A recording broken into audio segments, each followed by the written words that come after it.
నుంచి పెద్ద ఎత్తున ఇక్కడికి విద్యార్థి నాయకుల్ని తీసుకురావడానికి మరియు మీరు మా కోసం పడుతున్నటువంటి ఈ పోరాటానికి మీకు వెన్నంటే ఉండటానికి మేము సీరియస్గా పనిచేస్తున్నాం కాబట్టి మళ్ళీ కాసేపు అయితే గిన్ని మంచినీళ్ళు అయితే తాగితే దీక్ష ఏడపోతుంది అని చెప్పి ఇయ్యండక్క అని అడుగుతున్నాం.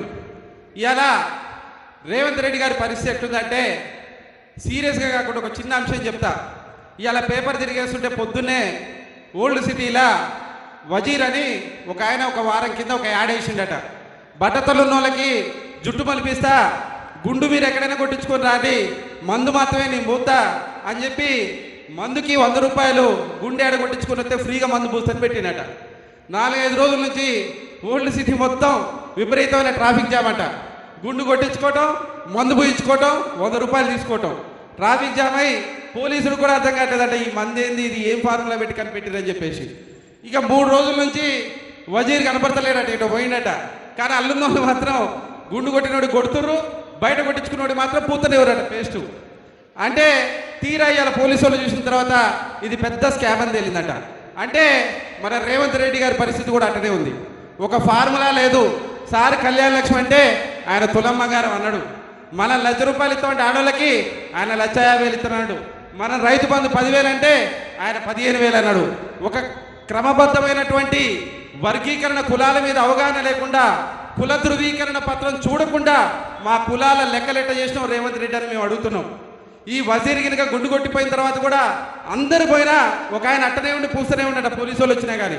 ఏందని చూస్తే ఆయన మన పొన్నం ప్రభాకరణ లాగా ఇంకా బీసీ పిల్లి పెట్టుకొని అని చెప్పి సంకలు గుద్దుకుంటున్నట.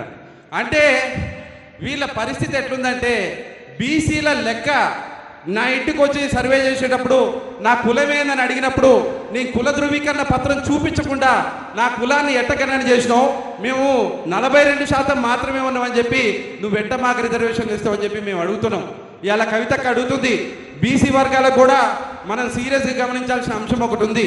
ఏదైనా విత్తనం మొలకెత్తేటప్పుడు దాన్ని చీమలు తినాలని చూస్తాయి. కొద్దిగా పెరిగి చిగురుడాకులు ఇచ్చే క్రమంలో దాన్ని పక్షులు వచ్చి తినాలని చూస్తాయి. ఇంకొద్ది పెద్ద క్రమంలో జంతువులు వచ్చి దాన్ని నవిలి తినేయాలని చూస్తాయి. కానీ ఆ మహావృక్షాన్ని కాపాడితే అదే చెట్టు కింద చీమలు బతుకుతాయి, అదే చెట్టు కింద పక్షులు బతుకుతాయి, అదే చెట్టు నలుగురికి నీడనిస్తుంది.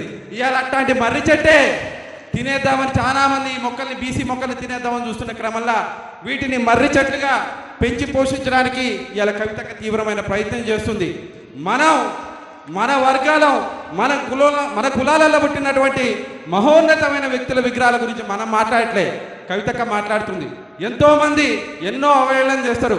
గొప్ప గొప్ప ప్రయత్నాలన్నీ కూడా అవహేళనతోటే ప్రారంభమవుతాయి. ఇవాళ మనం విజయం వరించినప్పుడు మనతో అందరు ఉంటారు, కానీ ఇదే ఫెయిల్ అయితే మనతో ఎవరుండరు.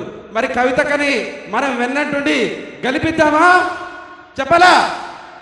కవితక్కని వెన్నంటి గెలిపిద్దామా? మనల్ని నమ్మి ముందుకొచ్చినటువంటి కవితక్కకి మనం దూరం అయ్యి ఓడగొడదామా? అది మన చేతుల్లో ఉంది. కాబట్టి మన వర్గాలకు సంబంధించి పోరాడుతున్న కవితక్కకి ఒక్క రోజు కాదు, అవసరమైతే మనం ఆమరణ నిరాదీక్ష కూడా చేయాలా. నేను అడుగుతున్నా, బీసీల రంగనే మనమేదో వెనకబడ్డోళ్ళలాగా ఫీల్ అయిపోతుంటాం. పోరాటంలో మన నేపథ్యం ఉన్నాళ్ళని, మన తరాలలో ఉన్నటువంటి గొప్ప గొప్ప వ్యక్తుల గురించి మాట్లాడుతున్నాం. నేను చెప్తున్నా, నా ఇంట్లో 3 కులాలు ఉన్నాయి.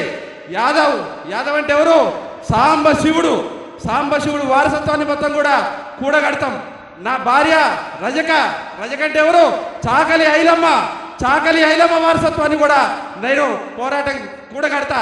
అదేవిధంగా మా నాన్న మాల అంటే ఎవరు? గద్దర్. ఇంత పెద్ద కులాల నేపథ్యాన్ని పెట్టుకొని మన కవితక్క ఒంటరిగా పోతుంటే కవితక్క వెన్నంటి ఉండి నడవాల్సింది పోయి అక్క మన కోసంగా చేస్తున్నట్టు దూరం పోతే మన వర్గాలు నష్టపోతాయి. ఈ రిజర్వేషన్ ఎవరి కోసం? ఎవ్వరు కూడా నీకేదైనా సంక్షేమ పదం అంటే రాసిస్తారు, కానీ రాజ్యాధికారం అంటే ఏ ఒక్కరు కూడా మాట్లాడరు. కానీ కవితక్క బరాబర్ ఇలా సిటీ నడిబొడ్డులు కూర్చొని మీ కులాలకి రాజ్యానికి నిలబడి రాజ్యాధికారాన్ని అందజేస్తా అంటుంది.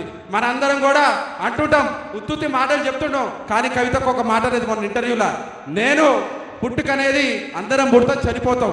నేను ఆల్రెడీ నా పిల్లలు పెద్ద అయిపోయారు, నన్ను కుట్ర చేసి జైలు జీతాలు గడిపించారు. అవకాశాలు అవసరాలు చుట్టూ ఉన్నటువంటి ఫెసిలిటీస్ ఉంటాయి పోతాయి, కానీ ప్రపంచం గర్వించేలాగా భారతదేశం గర్వించేలాగా అతిపెద్ద సమస్య ఏదైనా ఉందంటే కాన్షీరామ్ గారి తర్వాత ఆ సమస్య నేను ఎత్తుకుంటా, మీ వర్గాలేంటో నిలబడతా, నేను అవసరమైతే నా ప్రాణాలని పణంగా పెట్టించి మీ వర్గాల కోసం పనిచేస్తాను వచ్చింది. కాబట్టి మేము చెప్తున్నాం అక్క, బరాబర్ చెప్తున్నాం, మేము ఒక పూట కాదు ఎన్ని రోజులైనా మీ వెన్నంటుంటాం, మీ తోడంటే ఉంటాం.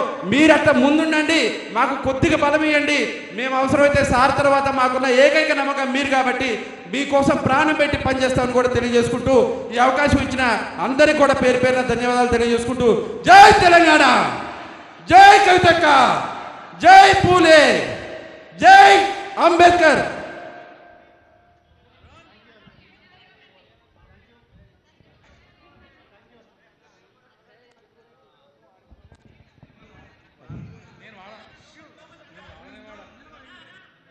సమన్వయం పాటించాలి. హలో, జై కవితక్క, జై కవితక్క,